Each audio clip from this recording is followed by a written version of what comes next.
I was in love with Jesus. I was in love with him.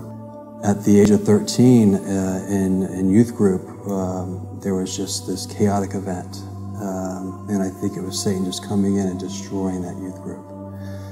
Because everyone just started fighting and arguing with each other. At the age of 13, when all this went down, all this chaos in the youth group, and really I was maybe an outcast of that church. So when I felt that, all I wanted to do was run as far away as I could from what God wanted me to be and to do. And I think at that moment, just Satan came into my life, because I remember it very clearly at the age of 13, starting to have very negative thoughts. I felt I needed, at that point, to get as far away from anything godly as I could. And those negative thoughts became very sexual. And I mean, that went on for years. And it really quickly moved into homosexual thoughts. I was constantly thinking of things in that world. I mean, that you would not think someone of my age, at that age, would think of. I had a spirit of death over me too. At the age of 13, 14, 15, I was telling people that I was going to die. My mother and father both knew something was going on, because 16, 17, I was starting to watch pornography. And that's when it left the mind and started becoming real. And in any chance I got, I was watching. So you were consumed with it? I was consumed. And of course, with the pornography came the alcohol, came the drugs. So it wasn't until, college that I started acting out. It was coming home one summer from FSU, and that was my first time acting out on my homosexual thoughts. In 2000, this was around 2001, and then I was working for the governor at the time of Florida. You know, anywhere I went, I would find a hookup, or what you call a hookup. I would just be so involved. You know, going to clubs and parties and being part of that scene. And for 7 years, I lived this life of just total sin. I was at an event, and I was overcome with just fever and flu-like symptoms, unable to breathe, where to the point where I couldn't even function. I had to leave the event. We ended up going to the local Centric Care, an urgent care center, and at that point they took an x-ray of my lungs, and they said that I had pneumonia just covering my lungs, and to get to the emergency room. They decided to put me into a room, and this is just where it all started coming to fruition for me. The doctor came in and just said, I really don't know how to tell you this, but you have AIDS. And for 2 weeks, I lay there on oxygen, very little ability to do anything, just dying. I mean, dying. At the end of the 2 weeks, the doctors came in and said, you're not doing well. And they said, we're going to have to take you and induce you into a coma. So when they moved me, I was in ICU. They didn't induce me yet.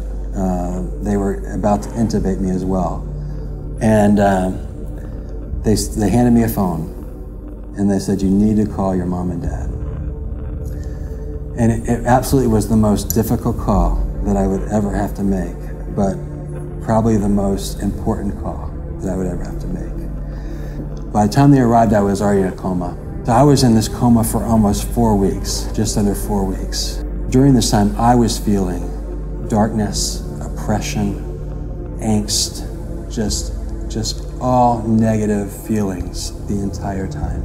It was literally Saturday evening, just before Easter Sunday, that the doctors came in and told the entire family that if my hands were ever untied from the bed and I pulled the tubes out of my throat, that I would surely die. And that evening, around 10:30 p.m., the nurse came in and untied my hands. Somehow I just jolted my hands around and got my arm caught under the tubes, and I went shoo, and I pulled everything out of my system. I coded. The ER nurse, or the ICU nurse on call said that I had died. And within seconds, it was almost like I moved into a room of judgment. And I almost just saw scenes of my life. But the only scenes that I was presented with was the scenes of my sexual sin. And after that judgment, I went into total darkness. All I can remember was just these screams and weeping and crying out, and just constant, just cries of help, cries of help. And I felt just things just poking and prodding and irritating my body. I mean, constant irritation on my body. I mean, jabbing me, kicking me, just constant pressure and push. And I mean, it was just amazingly the worst time of my life. But God had different plans. He had different plans. And when I came out of that coma, it was almost just immediate of how restful and peaceful and restored I felt. I really think it was that point when I was, after rehab, I was at my home. I was just feeling still overwhelmed with shame, and just sort of moved off the bed and onto my knees and just started weeping. Just weeping over all the things that I had been involved in, all the things that I did. And that is where love just took over my life.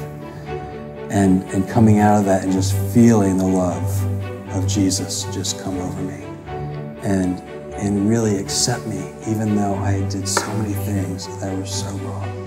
So I believe it was that point that I just felt His presence so real. And His love just covered everything that I had done in my past. You know, when we came out of that situation, Beth and I were not married. But I knew when I woke up and she was still there, and she was still supporting, and she was still just at every moment of so much need that I had coming out of the hospital, and she was there. So we married that year in 2008. It was a big year. And every step, we've been blessed. We've been blessed. He just continues to bless us over and over again.